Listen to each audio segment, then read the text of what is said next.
Upshot interview series, your podcast that really focuses on the people of disc golf. I am your host, Josh Mansfield, and I am alone today. Charlie is at the World Games down in Alabama. He is going to be back with us for our Thursday show tomorrow, but today I am by myself. However, I am joined with an excellent guest. He is a former guest of the show and is someone that is, a big fan of us and talks about us in his vlogs, which we really appreciate. That's right. We've got Casey White. Casey and I talk a lot about kind of his career trajectory, what he's hoping to get out of disc golf. I think he's got some really important analysis on what it looks like to be a young player on tour right now. And we get to talk all about that and more in the interview. Stay with us. You're listening to The Upshot.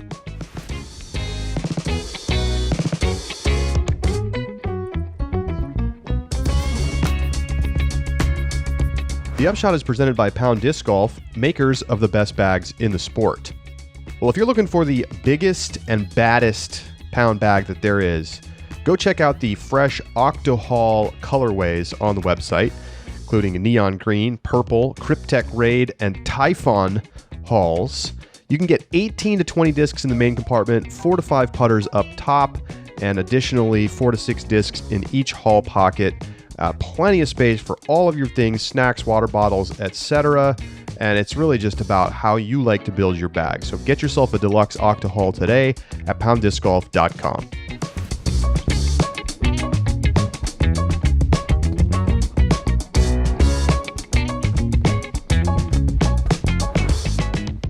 Joining us now on The Upshot is Discmania sponsor Casey White, who recently took down the Brewster Ridge Open out in Vermont. Casey, we've had you on the show a bunch, and we're happy to have you back again.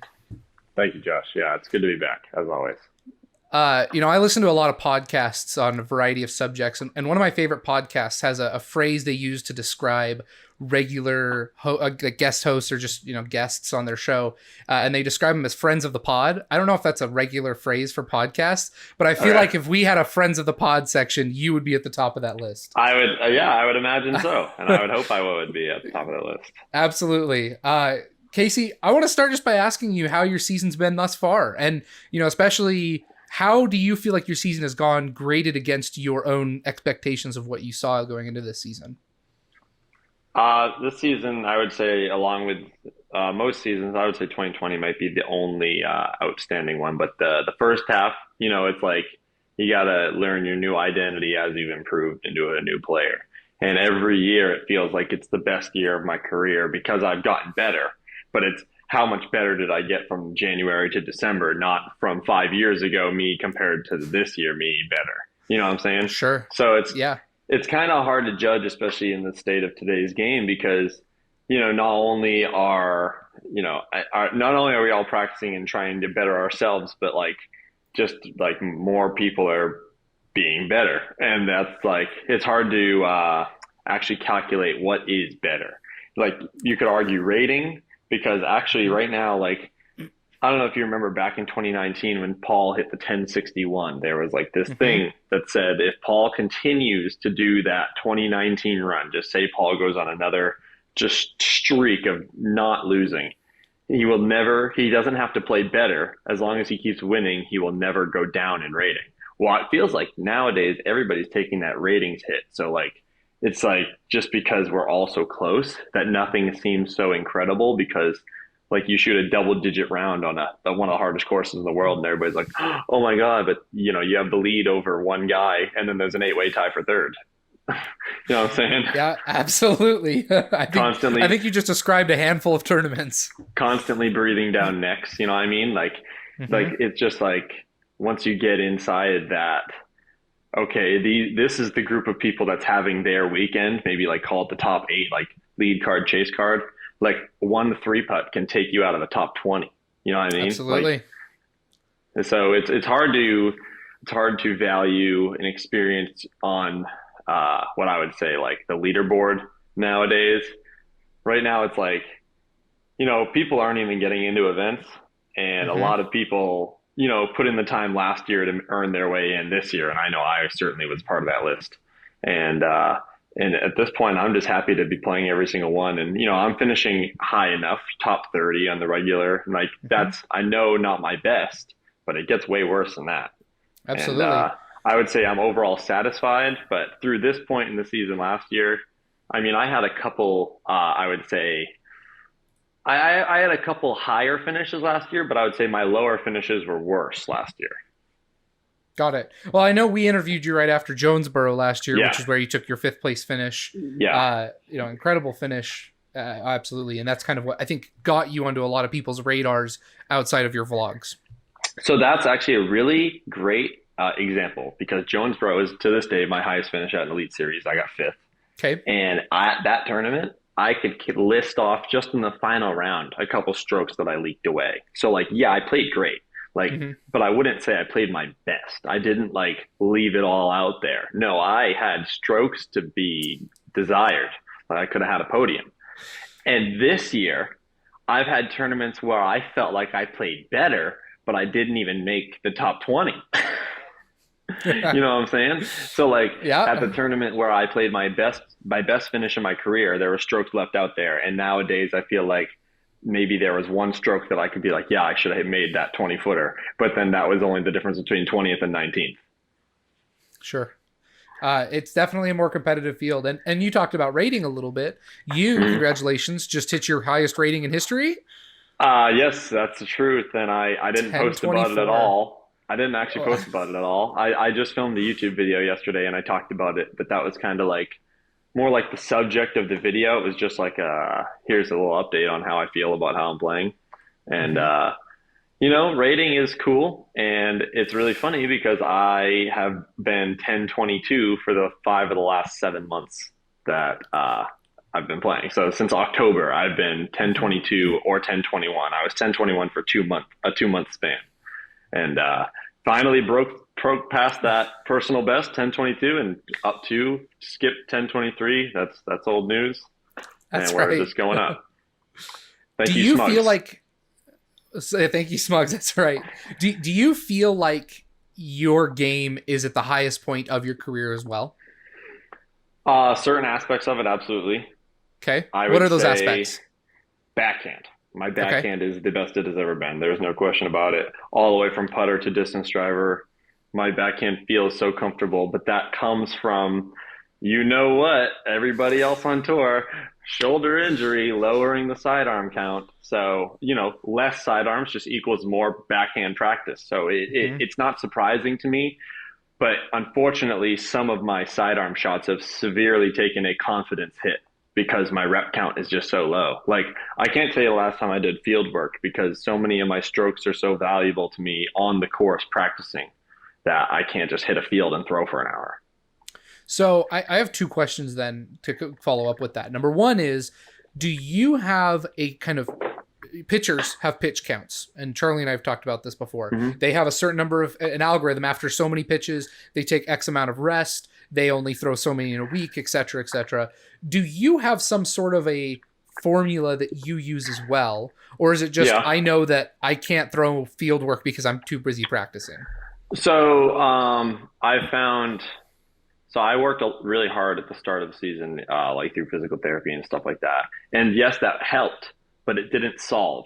And I'm like, so actually at the start of my injury, which was at the end of last season in November, I realized that I was literally just throwing the disc too hard. Like, I'm like, okay, there's a better way to do this. You shouldn't have to exert yourself that much to throw a disc like this. So I was just like, I just told myself mentally, because this is how I've done it before. I've never tried to fix my form, I've never done like a do this, but just like picture something in your mind and just kind of feel it out until it becomes a muscle memory, you know what I mean? And eventually I just kind of smoothed it out. Didn't really, I don't know. I found myself not really exerting so much on my shoulder as much as I would just say I would say elbow and down snap, if you know what I mean. Yeah. And I've been working with more understable discs. Last year I was doing a lot of slam on all my overstable flexors. This year I'm doing a lot of lazy flippers, things that are easy to ride. You don't have to push them through. And I was actually just talking about this with Gavin Rathbun, who he got the surgery on his shoulder. And Gavin and I talked a little bit because he switched his bag, and I knew his bag inside and out when he was on Dysmania. But now we just played our first round of the year together. I have no idea what bag he's throwing. Obviously, I know the discs from Dynamic, but I don't know what Gavin likes.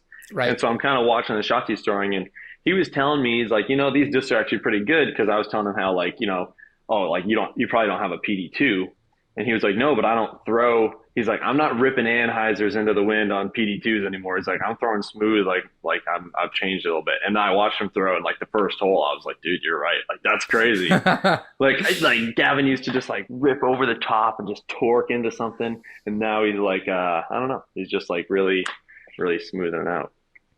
So do you feel then like that it needs to become more of a focus for especially young disc golfers who have that just large distance? I think they're athletic. They were athletes in other sports. They come in, they figure out how to torque on a disc really hard, and they can get overstable stuff to go really far all the time. Do you think that's is a common issue in disc golf, or just a common thought of school for young disc golfers right now? Oh, so I mean, it's really hard because right now, the way our courses are laid out, relying on your most overstable distance driver is like the best wisdom that you could possibly give somebody if they're going to go out on tour. Find your favorite overstable distance driver and fall in love with it, because that's kind of what we have to do in, let's say, the first half of the year. Mm-hmm. But like, I mean, it's a matter of, we haven't really seen what the perfect formula for longevity is. Like, we talked about what's Eagles' future look like and stuff like that. And it's obviously like, it's completely unknown. But it's a matter of, I think, just finding a balance between not so much a pitch count, but like somebody like Luke Sampson. I don't know if you know Luke Sampson, but he's out there grinding lefty every single day. That guy can throw lefty and righty backhand. I don't know. I think that he's got the next level on everybody else, because longevity is going to be for distance, backhand, both hands, if you need wind angles, whatever that is. And then the sidearms are going to be for the short shots around the green, patent pending around a tree. The problem with our society is that we think that patent pending around a tree can go 500 feet with a sidearm. But like, the patent pending around a tree is supposed to be like 300 feet and in putter shots. Sure. Yeah. So that brings up my second question. Do you feel like sidearms are right now a consequence of just not enough infrastructure in our sport, coaching, recovery, strength training, and that if we got those things in disc golf, that a very powerful sidearm could become reliable again? Or do you feel like that is just too hard on the body, and think that sidearm, as you said, distant sidearms is going to be something a little bit of the past? I mean, I think that the only comparison we have is, because it's a non-contact sport and we are the lever, is a Major League Baseball pitcher, because that's just the only one. But they have all the professionals, all the help, all the medicine, and they get surgery all the time. It's just a matter of like, we are the club, as I tell the non-disc golfers, like, they get a device that helps project, I am the device. You know what I mean?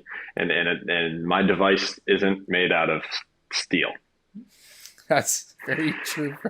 Very true for all of us, I think. So very fascinating. So I want to shift gears just a little bit, and I want to talk a little bit about kind of scheduling and your choice in scheduling. So I'm going to start with the question I've asked a lot of people. There have been a lot of sentiments about the Pro Tour's choice of scheduling and the number of events. Where do you feel like the Pro Tour is at right now in terms of its success of scheduling? Are there too many events? Are there not enough? Are they planned out well? Just your general thoughts. This might be a hot take. I don't think it is, because I guess I might like know more than other people do, or just see more. But I think that the Silver Series shouldn't go to our points. I think that should be the way that the local pros get into the Elite Series. So like, say we have the Texas Swing. You run the Belton event, and then either the corresponding weekend or whatever, then whoever the top 10, all 10 of those people now get an invite to play in the Waco Open. You know what I mean? Something like that kind of structure. And I think that I've been saying all year that this is definitely the growing pains year. And I think that everybody's confused. Everybody's lost. Like, don't really know who to follow. I just trust Jeff Spring. I just listen to whatever he says and I just do it. You know what I mean? I'm just like, yeah, take me with you, please. and yeah, everything is going to get better for sure. And it's just a matter of like being able to do what they imagine, but not just like diving in without even looking at how deep the water is. You know what I mean? Sure. Like they're actually evaluating the best approach to take the full launch into a new era of the Disc Golf Pro Tour. And I think that they're baby stepping it to make sure that they're not in too deep, like maybe like the prior Pro Tour almost failed. You know what I mean? Yeah. So the question I want to ask you then is kind of a financial question for you.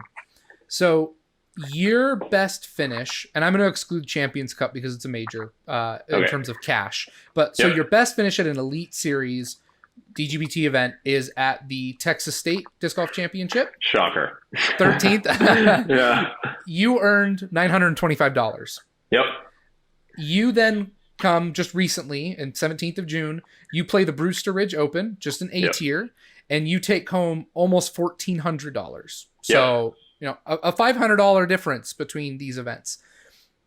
Do you, with your current earnings from Pro Tour events, do you feel like that is sufficient for you and your lifestyle?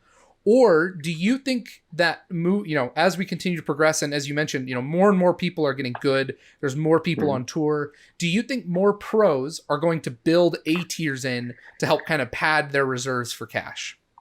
So that is depending on who you want to be. Sure. So a lot of the take that I've taken as like I don't know, an observation and like a spectating the way that the Pro Tour moves and who succeeds in what areas. Okay. I've seen people who succeed in going out and shredding tournaments and just cashing putts and making money and practicing all day. That's like, you know, that's a Ricky way to play. Mm-hmm. Well, you know, then you see a guy like Paul Macbeth.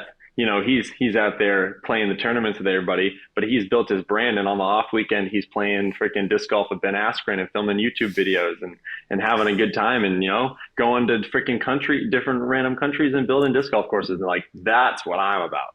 I don't think that filling in more tournaments is my way to get financially secure, because that's more stress. Mm-hmm. And like right now, disc golf is my life. It has been for, you know, the last half a decade.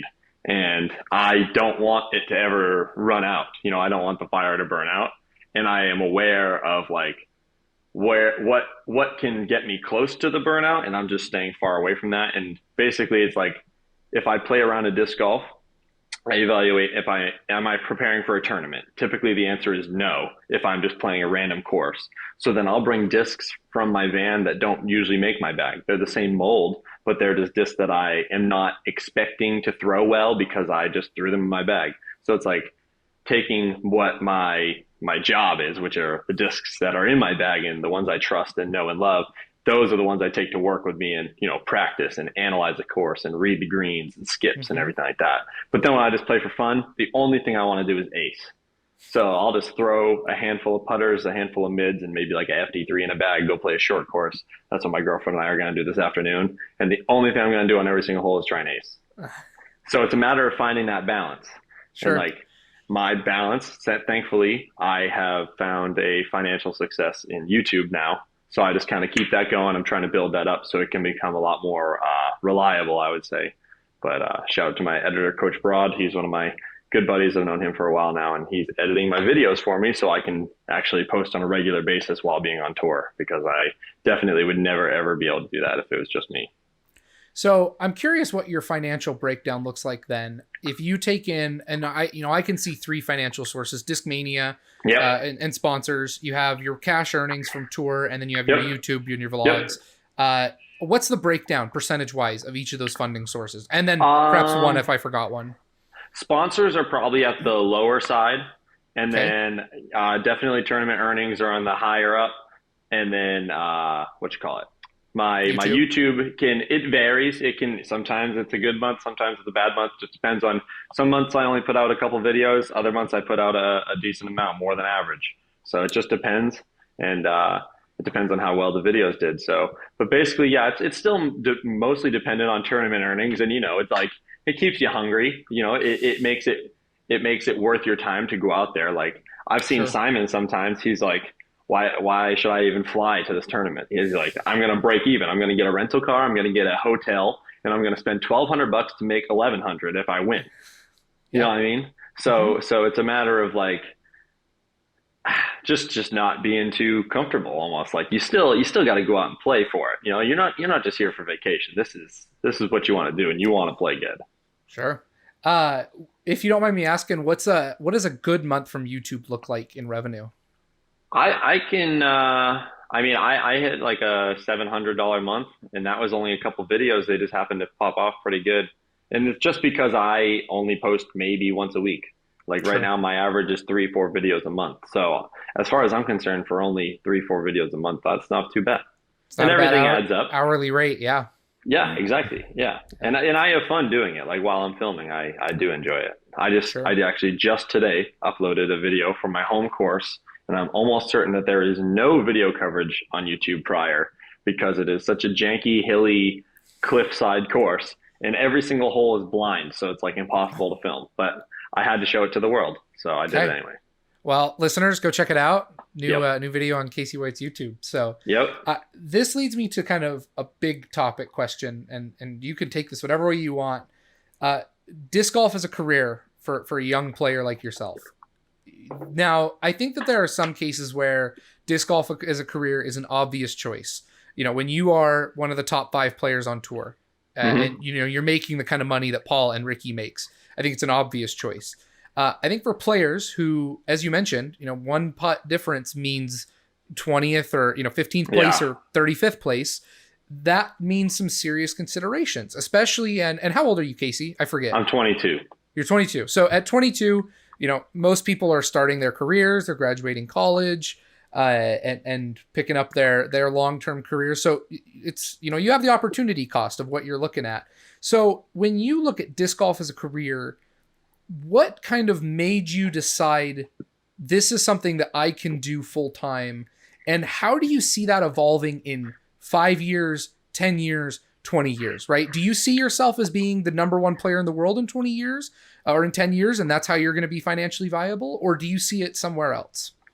So that's very similar to kind of what we just talked about is like, where do you value your successes? Is your success being the number 1 player in the world, or is your success just being able to live and get financial benefits from the sport of disc golf in whatever way you please?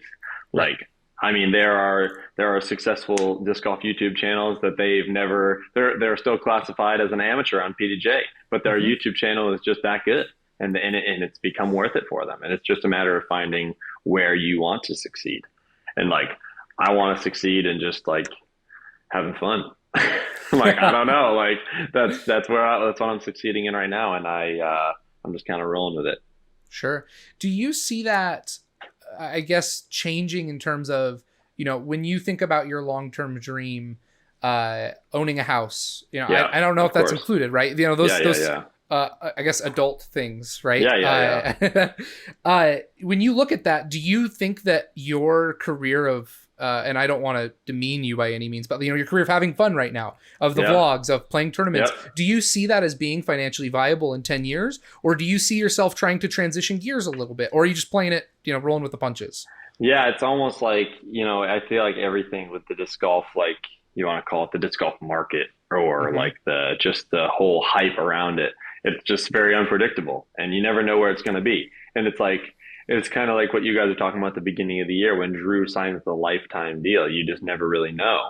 And it's like, okay, like even Macbeth's contract or MVP Open or MVP just signed that contract with Maple Hill, and they said, oh no, we did a renegotiation every couple of years so they can evaluate the value of the deal more. And it's like, I think that we're all prepared for the big swoop, and I don't know what this big swoop is or how.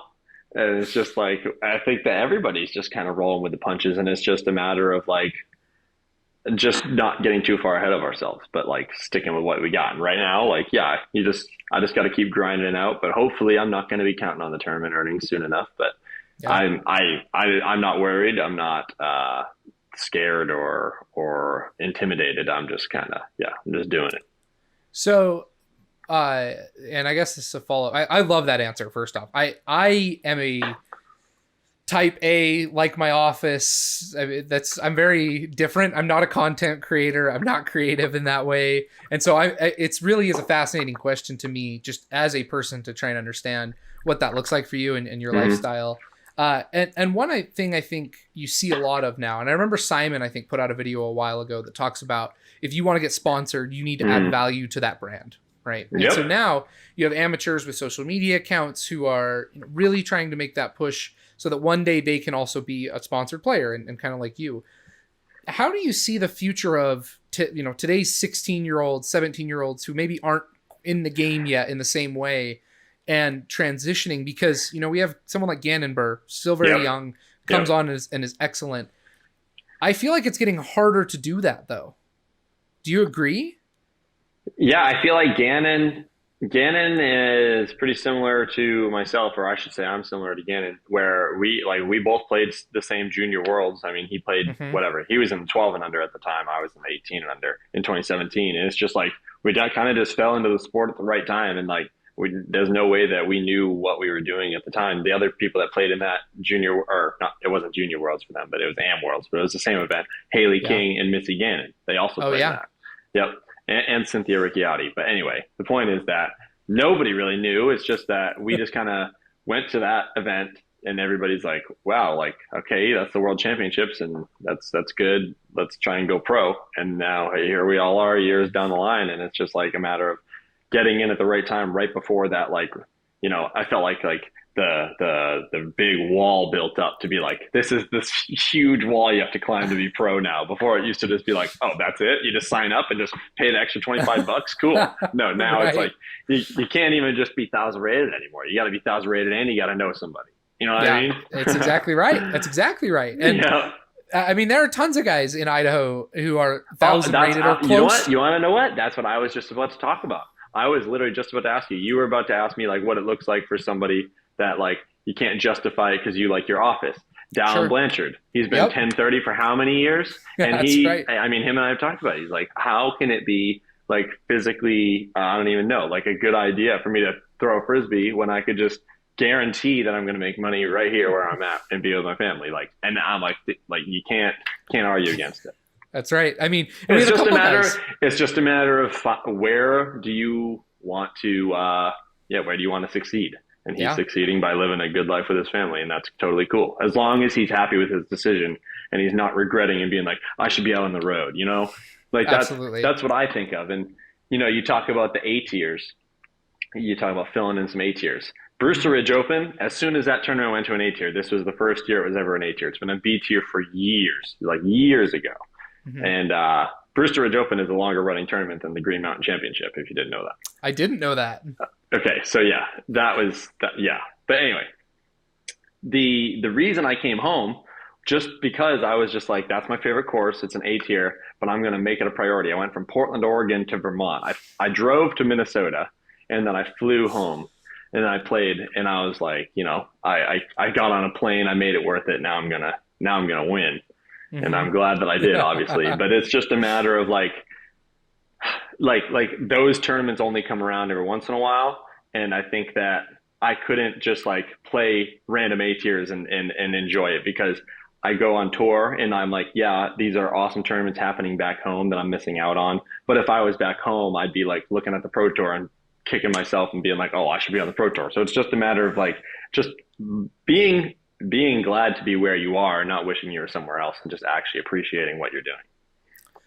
So and this kind of goes back, but I think I've got a hypothetical I'm curious about now. So it's backtracking. What's your least favorite Pro Tour event on tour? My least favorite Pro Tour event. Well, so before Northwoods Black, it was Ledgestone because I just do not like Eureka. I don't think their tee pads are good. The only thing I like about Lake Eureka is their baskets. Okay. But that would be probably my least favorite course. But my least favorite event, Elite Series. I'm guessing you're only asking about that, or Silver Series. Elite Series. Okay. I guess it would be Waco. This is actually a really good point. It's not that I hate the course. It's that Waco has been on the tour ever since it was a full year. 2016, they started in June. That was like a half year. There's no way to incorporate a Texas swing. Sure. But 2017 through 22, Waco's been there every year. You see courses freaking remodeling a forest to make a course that's suitable for our pros, like Northwoods Black. You know what I mean? Like Maple Hill freaking mowed down this whole area just for camping. You know what I'm Yeah. saying? Yeah. Waco, the only thing they changed in 5 years were the pars. After Macbeth shot 18 under. Yeah, yep. Yeah. The When only thing they they changed were the pars.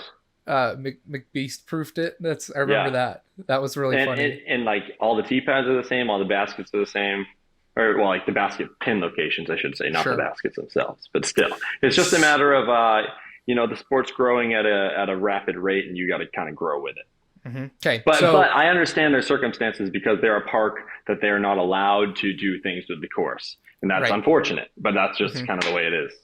So my question then, and my hypothetical, if there was an A tier near Waco the same weekend, would you choose to go play the A tier that Couldn't you could do it. make double the money? I mean, No, you didn't cash I at mean, Waco this year. I know, and I didn't cash at Waco last year either. Guess what? Both of them were by one stroke. And So but the point is that like being at that A tier, it would just be like I would just call myself an idiot because I could be getting points and I'd be like, oh, you should be shredding Waco, and like I wouldn't be looking at it as like, oh, I didn't cash, so I'm not going to go. The memorial, I actually have cashed at, and I skipped that event every time, but I waited until it was off the Elite Series. Mhm. I would never skip the memorial if it was Elite Series. I'm glad that it's not. But so now I just don't go to Okay. it. But you won't skip an So elite that's series, even if financially you no, could do something it better. just points are so valuable right now. Those extra events with the guaranteed pay and the Pro Tour Championship and all these new sponsorship opportunities. There's nothing more valuable in our sport right now than Pro Tour points. I haven't heard that take, and I love that. I think it's really interesting. That makes a lot of sense though. So my last topic of discussion that I want to ask about is, with a lot of different sponsorships, we had a really busy off season and a lot of names moving sponsorships that we didn't expect, especially at Trilogy. So for you, what is the number one most important thing from a sponsor? From like what I'm getting from them? What you get from Discmania? What is the number one thing you're like, I appreciate that Discmania does X? When I wasn't sponsored for years as an AM, like I obviously applied for a million things, and some of the things were like, what do you expect? And like, what do you seek in sponsorship? And it's just like recognition. Like I remember I signed with Discmania in the summer of 2020, and the next month I won, whatever, like 3 weeks later, I won a tournament in Minnesota. And 3 weeks later, my name was at the top of the Team Discmania recap, and it was Casey White first place. And I'm like, there it is. That's why I wanted to do it. Awesome. Yeah. It's as simple as that. That recognition is important to you. Yep. Cool. So, I've got to ask the last question. Discmania Originals line, the old stuff versus the new stuff. What's your review? What do you think of it? What do you like to throw still? Give us the details there. So if anybody out there has gotten any of our new C line and maybe you liked it, didn't love it, try a different color. The colors are very dependent on how they fly. With the FDs, the purples are the most overstable, flattest ones. And then like the PDs, the blues are like stupid overstable. And then the DD3s, it's the blue and the purple. And like, it's just like, depends on the plastic. Some of the other ones, the red ones are the most overstable. Like we got the proto reds, anything we got from those were like apparently like the best runs. But I still have my proto C-Line DD3 in my bag. I've been throwing it since last July, and it's obviously changed in flight, but it's still like very usable. It's not like it's like, I can only throw this with a tailwind in it and I'm throwing a roller, No, it's still like it's a flyer. But I would say that the Cloudbreaker 3 plastic that we made is very, very hopeful future for the S-Line. I just want us to make more of it. We just need more S-Line discs. That's just as simple as it is. Have you noticed, how noticeable are the mold changes? I didn't throw a ton of originals discs. Not much at all, actually. Not much at all to you. But the mold changes are going to be in the numbers. So basically, it's like we're going to keep the slots that we have, like, this disc flies like this flight shape, but we're just going to change the numbers up a bit so they fit correctly. So perfect example is the, the MD1. So the old MD1 used to be beefy. Well, in our lineup, a 1 is supposed to be pretty dead straight. So we made the MD1 a dead straight disc. And that's just like, how simple can it be? The lowest number is straight, and the higher it goes, the more overstable it's going to be. Prodigy says otherwise, but anyway, that's a dispute I'll let you guys figure out. But we did it first, so. All right, there you go. I respect that. Casey, thank you for your time. It was a pleasure as always to have you on. Wish you the best of luck for the rest of your season, and thanks for joining us on the Upshot. Of course. Thanks, Josh.